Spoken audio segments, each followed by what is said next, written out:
How Islam began in under 10 minutes. Not a problem. We've started. Okay, so travel back in time with me to a land far, far away and long, long ago. Mecca and Arabia, about the year 570. Mecca is important for 2 reasons. 1, the Kaaba is there, an ancient temple built to worship God. And 2, Muhammad, peace be upon him, was born in Mecca. Now, problem. I can't show you Muhammad because it wouldn't be right. I'll tell you why in a bit. But in the meantime, here's his name in Arabic. Nice. Back in the day, Mecca was a lawless place. The only way to be safe was to have backup. Lots of rich big brothers who'd beat up anyone who got in your way. So the place was ruled by the most powerful families who could do pretty much what they wanted. And religion didn't help. By this time, the Kaaba had been filled to overflowing with 360 idols that did nothing to help anyone.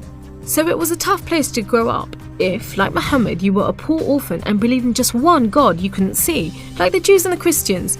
He called him Allah, the God, in Arabic there. Muhammad's dad died before he was even born, and his mum died when he was just 6.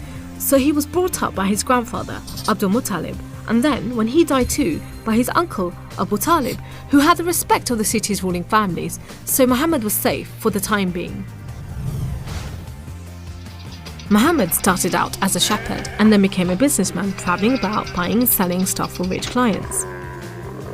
When he did some work for a rich widow called Khadija, she was so impressed by his honesty and skill that they ended up getting married, and for a while, it looked like Muhammad was going places. Well, he was, but not how you think. Every year in the month of Ramadan, different calendar, different names for the months, there was a big party around the Kaaba when people made sacrifices to the idols. Muhammad hated it, so he'd get out of town and sleep in a cave he'd found on top of a nearby mountain. One night, Muhammad's praying to Allah when wham!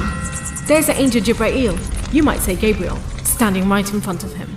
Read, says the angel, but Muhammad couldn't read. No schools, you see. Jibreel keeps on at him. 3 times he says, read. Then he grabs hold of Muhammad and wham! Again, it's like Muhammad's learnt the words off by heart. So he recites the message out loud. Read in the name of your Lord, who created man from a drop of blood. Read, for your Lord is most generous. He who taught by the pen, taught man what he did not know. It was a message from Allah. God was speaking to him just like he'd spoken to the prophets in the Jewish and Christian holy books, which meant he was a prophet too. The messages continued for the rest of Muhammad's life. Allah gave him the words to say and the prophet recited them. The words were written down by his friends, and years later they were collected together and became the Muslim holy book, the Quran, which means recitation, because Muhammad recited it, you see? Anyway, that was much later, so back to the night of power. Muhammad tells his family, then his friends, and eventually everyone about Allah, that he's the one and only God, that he wants everyone to be treated fairly, and long story short, it didn't go down well with the ruling families of Mecca, who liked things just the way they were, thank you very much. You see, Islam means obedience to Allah, and Muslim means someone who obeys Allah, and the ruling families didn't want anyone obeying anyone else but them. So the people who believed in Muhammad's message, the Muslims, were given a hard time. Some were even tortured and killed. A few of them managed to escape to Abyssinia, Ethiopia. But most were stuck in Mecca. Muhammad also had to cope with the death of his wife, and then just a few weeks later, his uncle too. Feeling very down, he went to the Kaaba to pray to Allah one night.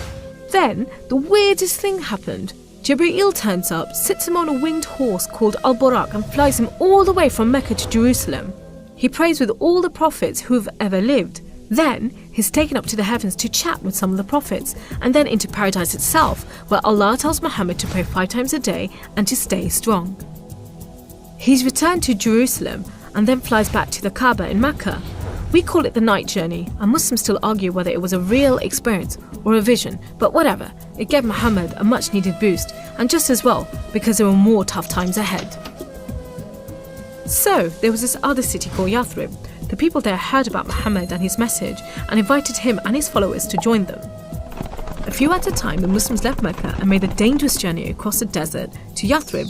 It's known as a hijra, which means migration, you know, like birds do. Muhammad and a few of his friends stayed in Mecca until everyone had got away and then made plans for their own escape. But the ruling families wanted to kill Muhammad while they still could, so 7 sons, one from each family, were sent in the middle of the night to stab the Prophet while he slept. But he was way ahead of them, and when they burst into the house, Muhammad was gone. Trackers were sent out to hunt him down. Muhammad and his best friend Abu Bakr took a roundabout route to try and shake off the pursuit, but the trackers were too good and slowly gained on them. So Muhammad and Abu Bakr hid in a cave and prayed that no one found them. The trackers found the cave all right, but they didn't bother going in to search. There was no way Muhammad could be inside, they thought. There was a spider's web over the mouth of the cave and a nesting bird at the entrance. He must have given them the slip. So off they went, leaving Muhammad and Abu Bakr protected by a spider and a bird. Muhammad made it safely to Yathrib, which was renamed Medina al-Nabi, the city of the Prophet, but most people just call it Medina.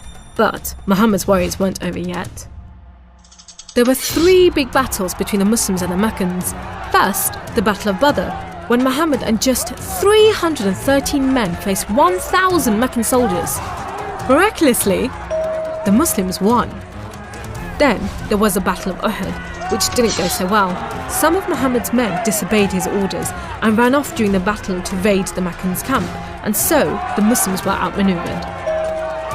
Then there was the Battle of the Trench. Medina was protected on 3 sides by mountains, so when the Meccan forces advanced in the city, the Muslims just dug a deep trench. The Meccans made camp, but the weather was terrible. Pouring rain put out their fires and howling winds blew down their tents. Eventually they gave up and went back to Mecca. It was all a bit embarrassing. They were losing the respect of the local tribes who were flocking to join the Muslims. So a peace treaty was signed at Hudaybiyah. But it wasn't long before the Meccans broke it. Muhammad decided that enough was enough. By now he had over 10,000 men, so he led them across the desert to Mecca.